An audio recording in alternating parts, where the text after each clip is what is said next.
5. Unclean people. The Lord spoke to Moses, saying, "Command the people of Israel that they put out of the camp everyone who is leprous or has a discharge, and everyone who is unclean through contact with the dead. You shall put out both male and female, putting them outside the camp, that they may not defile their camp, in the midst of which I dwell." And the people of Israel did so, and put them outside the camp, as the Lord said to Moses, so the people of Israel did. Confession and restitution. And the Lord spoke to Moses, saying, "Speak to the people of Israel. When a man or a woman commits any of the sins that the people commit by breaking faith with the Lord, and that person realizes his guilt, he shall confess his sin that he has committed, and he shall make full restitution for his wrong, adding a fifth to it, and giving it to him to whom he did the wrong. But if the man has no next of kin with whom restitution may be made for the wrong, the restitution for wrong shall go to the Lord for the priest, in addition to the ram of atonement with which atonement is made for him. And every contribution, all the holy donations of the people of Israel, which they bring to the priest, shall be his. Each one shall keep his holy donations. Whatever anyone gives the priest shall be his. A test for adultery. And the Lord spoke to Moses, saying, "Speak to the people of Israel. If any man's wife goes astray and breaks faith with him, if a man lies with her sexually, and it is hidden from the eyes of her husband, and she is undetected, though she has defiled herself, and there is no witness against her, since she was not taken in the act, and if the spirit of jealousy comes over him, and he is jealous of his wife who has defiled herself, or if the spirit of jealousy comes over him, and he is jealous of his wife, though she has not defiled herself, then the man shall bring his wife to the priest and bring the offering required of her, a tenth of an ephah of barley flour.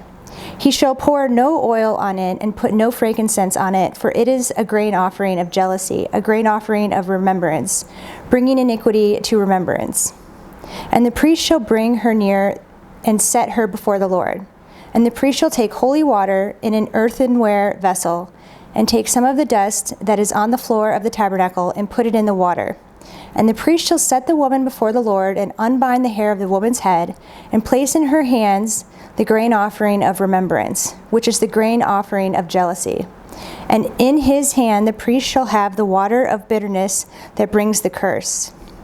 Then the priest shall make her take an oath, saying, "If no man has lain with you, and if you have not turned aside to uncleanness while you were under your husband's authority, be free from this water of bitterness that brings the curse. But if you have gone astray, though you are under your husband's authority, and if you have defiled yourself, and some man other than your husband has lain with you, then let the priest make the woman take the oath of the curse, and say to the woman, 'The Lord make you a curse and an oath among your people. When the Lord makes your thigh fall away and your body swell, may this water that brings the curse pass into your bowels and make your womb swell and your thigh fall away.' And the woman shall say, 'Amen, amen.' Then the priest shall write these curses in a book and wash them off with the water of bitterness. And he shall make the woman drink the water of bitterness that brings the curse, and the water that brings the curse shall enter into her and cause bitter pain.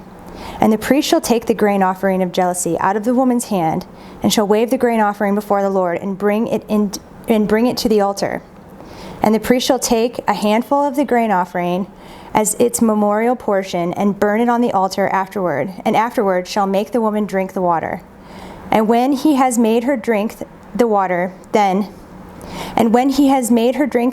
then if she has defiled herself and has broken faith with her husband, the water that brings the curse shall enter into her and cause bitter pain, and her womb shall swell, and her thigh shall fall away, and the woman shall become a curse among her people. But if the woman has not defiled herself and is clean, then she shall be free and shall conceive children. This is the law in cases of jealousy, when a wife, though under her husband's authority, goes astray and defiles herself, or when the spirit of jealousy comes over a man and he is jealous of his wife. Then he shall set the woman before the Lord, and the priest shall carry out for her all this law. The man shall be free from his iniquity, but the woman shall bear her iniquity."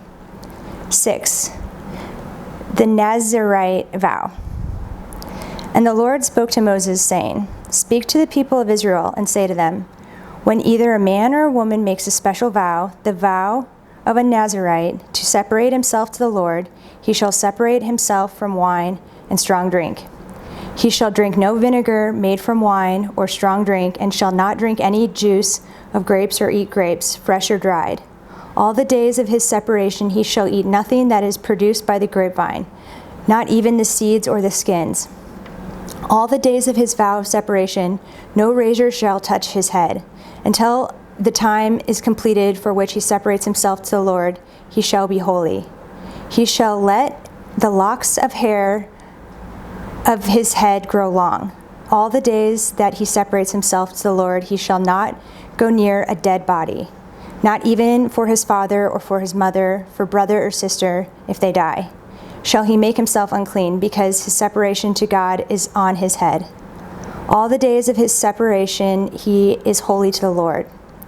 And if any man dies very suddenly beside him, and he defiles his consecrated head, then he shall shave his head on the day of his cleansing. On the 7th day he shall shave it. On the 8th day he shall bring 2 turtle doves or 2 pigeons to the priest to the entrance of the tent of meeting.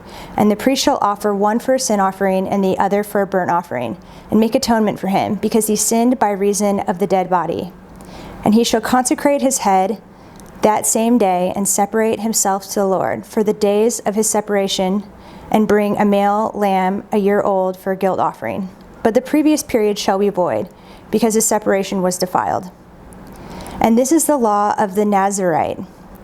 When the time of his separation has been completed, he shall be brought to the entrance of the tent of meeting, and he shall bring his gift to the Lord, 1 male lamb a year old, without blemish, for a burnt offering, and 1 ewe lamb a year old without blemish for a sin offering, and 1 ram without blemish as a peace offering, and a basket of unleavened bread, loaves of fine flour mixed with oil, and unleavened wafers smeared with oil, and their grain offering and their drink offerings. And the priest shall bring them before the Lord, and offer his sin offering and his burnt offering.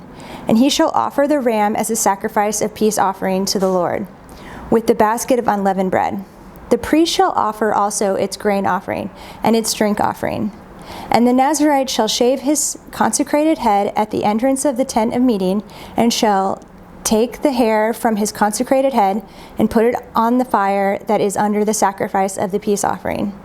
And the priest shall take the shoulder of the ram when it is boiled, and 1 unleavened loaf out of the basket, and 1 unleavened wafer, and shall put them on the hands of the Nazirite, after he has shaved the hair of his head of his consecration. And the priest shall wave them for a wave offering before the Lord. They are a holy portion for the priest, together with the breast that is waved and the thigh that is contributed. And after that the Nazirite may drink wine. This is the law of the Nazirite. But if he vows an offering to the Lord above his Nazirite vow, as he can afford, in exact accordance with the vow that he takes, then he shall do in addition to the law of the Nazirite. Aaron's blessing. The Lord spoke to Moses, saying, Speak to Aaron and his sons, saying, Thus you shall bless the people of Israel. You shall say to them, The Lord bless you and keep you. The Lord make his face to shine upon you and be gracious to you. The Lord lift up his countenance upon you and give you peace. So shall they put my name upon the people of Israel, and I will bless them.